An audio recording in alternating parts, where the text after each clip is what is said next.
How to code a math problem in 60 seconds or less. So here the problem is, if I save $1,000 in an account with an annual interest rate of 4%, what will my savings be worth in 20 years?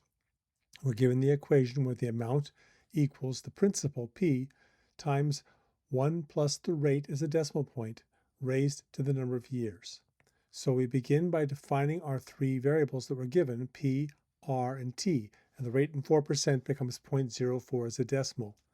Then, after we've defined our variables, we create the equation. And this is a simple enough equation that we can do it in one line.